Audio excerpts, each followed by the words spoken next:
Faire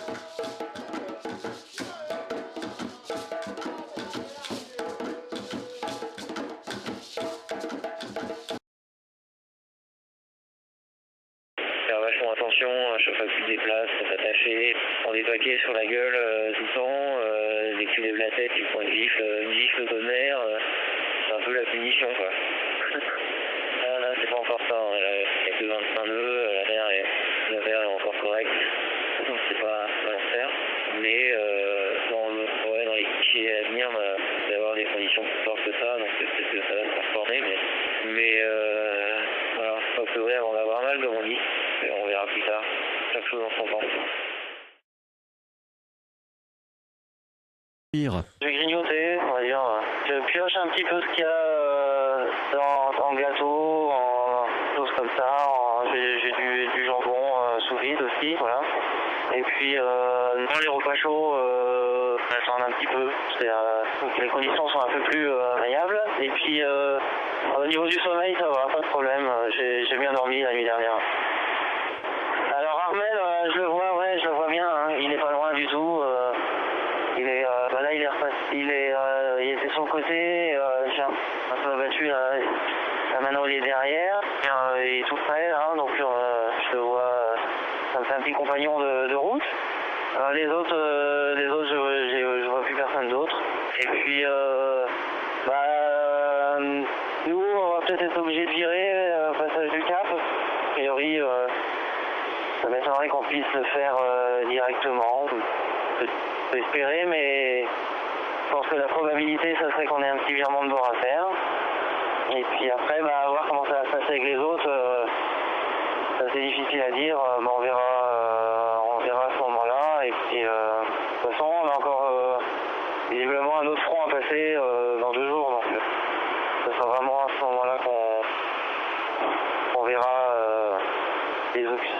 Voilà, quelle aurait été la bonne option.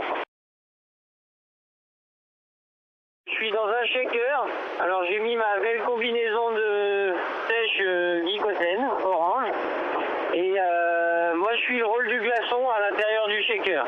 Je savais pourquoi je venais, hein. Il y en a encore pour 2-3 jours comme ça et après à nous les grandes distances de l'Atlantique. Il y a une sacrée bataille tactique actuellement. Ah ouais, justement j'étais dessus là. C'est pour ça que j'ai répondu au téléphone parce que je viens juste de récupérer des fichiers. Donc de toute façon là on essaie de faire du sud un petit peu, mais on ira tous chercher le front qu'on aura dans 48 heures maintenant et qui risque d'être assez costaud. Je suis un petit peu déçu d'être tout seul comme ça, 14 000 de Sougisa et 14 000 au vent de Athéma. J'aurais préféré être devant, mais bon, on fait avec ce qu'on a, hein.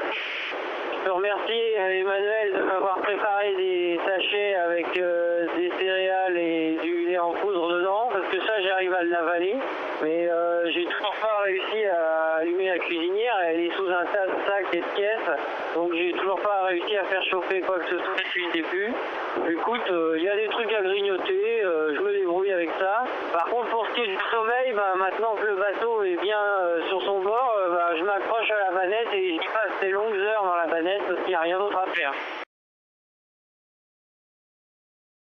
Oui, alors il y a la prochaine VEP qui arrive et effectivement on va avoir des vents de sud-ouest, hein. Donc il y aura un petit peu dans l'ouest à faire avant de récupérer la dorsale derrière. Ouais, c'est bien de pouvoir comme ça être dans le coup et puis pas trop dépenser d'énergie à revenir. Le problème de faire penser sur les petits départs, parce qu'après, faut mettre un peu de charbon et puis du coup puiser dans les réserves et voilà, donc ça se ressent plus tard, donc c'est bien de pouvoir garder de la lucidité. Mais ouais, ce sera sympa quand ça va glisser aussi. Je vois un peu effectivement une issue le long de l'anticyclone des Açores qui va se reformer. Il y a un couloir qui se met en place, tout le monde va prendre. Donc après ça sera chacun de quantifier à quel moment on tourne à droite pour rentrer dans les alliés. Bon, écoute, moi ça a été la nuit de l'enfer pour moi. Qu'est-ce qui s'est passé? Ouais, je me dis, j'ai perdu mon aérien en en tête de mât. Donc plus de vent en fait, hein, plus d'angle, plus de vent, plus de mois de vent. Donc le truc pas pratique, dans le quart d'heure d'après, la brise de génoise qui pète. Donc le génois sur le pont, le tout dans un 25 nœuds. Voilà, j'ai couru à l'avant pour rafaler pour pas qu'il tombe à l'eau. Donc j'y sais pas, je prends l'autoïste. Et la bingo dans la demi-heure, air casse. Donc je me retrouve sans pilote, sans brise de voile d'avant. Et là je me dis qu'est-ce que je fais? Donc j'ai appelé Jean déjà pour l'avertir de ma vitesse, on va dire anormalement faible. Et il me dit mais écoute réfléchis et donc j'ai réfléchi et j'ai mis je restais tout en vol seul à un moment et en fait j'ai repréparé parce que j'ai un mât de secours avec un deuxième aérien que j'ai installé à l'intérieur et forcément vu comment ça brassait ça n'a pas loupé, j'ai vomi à l'intérieur du bateau. Et donc parapouillé, tout, je continue mon truc, je finis, donc l'aérien c'est fait. Et puis en fait j'ai pris la balancine. Et puis je suis passé sous le stolène, j'ai renvoyé le stolène et en avant gaiement comme avant quoi. Mais donc tu vois, nuit pas très drôle.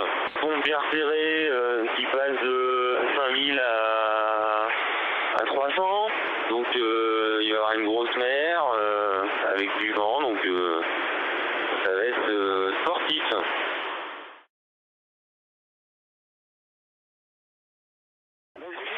J'ai très peu dormi. Je dors vraiment parfaitement parce que dans cette mer-là, quand c'est les patrouilleurs qu'on peut faire avancer le bateau, ils tapent, ils ne passent pas la mer et là je risque de vraiment me faire larguer plus tard encore. Donc j'ai très peu dormi. Hein. J'ai très peu dormi. Je me suis reposé un peu. Je me repose comme je peux. On fait tout, mais on n'a pas tellement de choix. Hein. Il faut vraiment être sur le pont